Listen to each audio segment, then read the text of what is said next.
Today, I want to bring back an old topic. About 20 years ago, I read an article that was talking about metadata about metadata. I know it's kind of confusing and most people don't really want to think about that outside maybe some forensic applications. But I think it may be interesting and I want to bring it back and talk about so possibly we can keep that in the back of our heads and maybe at some point this will be useful to you. So let's talk about that.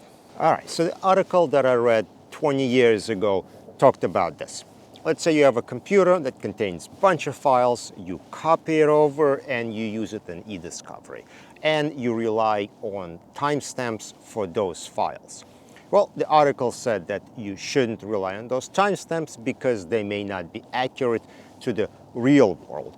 The time on a computer could have been set incorrectly, therefore your timestamps are all off. Without knowing what the actual time on the computer was, you cannot rely on the timestamps to represent the actual real world time. And there was a lot of truth to that article at the time it was written, because computer time wasn't synchronized to the internet like it is right now.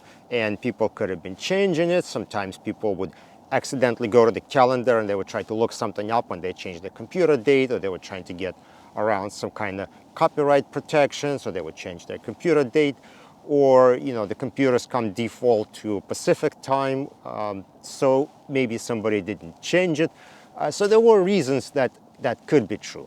Right now, that doesn't really apply to us.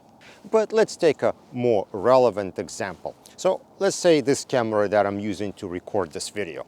I got this camera during summer and we were on daylight savings time. Now, since we're on a normal time, standard time now, I haven't adjusted date and time on that camera. So right now it is 1 hour off.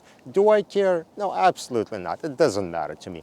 However, what if something happened to be happening on the background? Let's say somebody snatches somebody's purse and runs away while I'm making this video, right? That's going to make a really cool footage, but it's also going to be potentially an evidence somewhere. Well, the time on the video is going to be wrong. So if you try to present it in court saying, here's what happened during this moment, metadata is actually incorrect. So you do need to get the time. We need to get the metadata of the camera itself. What was the time it's set to as it relates to the real world? And then you need to offset your timestamp from the file to what the offset was for the time in the camera from the actual real world data. Make sense? So where can we bring this concept of metadata about metadata in a real world? And I think it could be relevant with chat data. Text messages, chats, Teams, Slack, etc.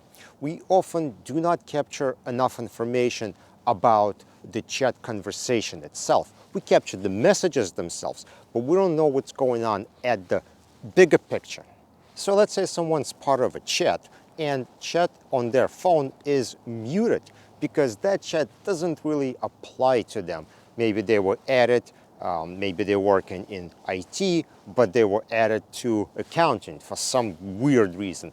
And then people on accounting are discussing some kind of accounting problem, but then this person from IT maybe said like, hey, you were on this conversation, you knew about some accounting fraud that's been going on in the company. And they're like, I don't know, somebody just added me. I muted this thing. I don't even read those messages. I don't know why I'm on it. I just didn't want to remove myself because I felt like it would be a rude thing to do. So don't ask me about knowing what the hell the accountants were doing.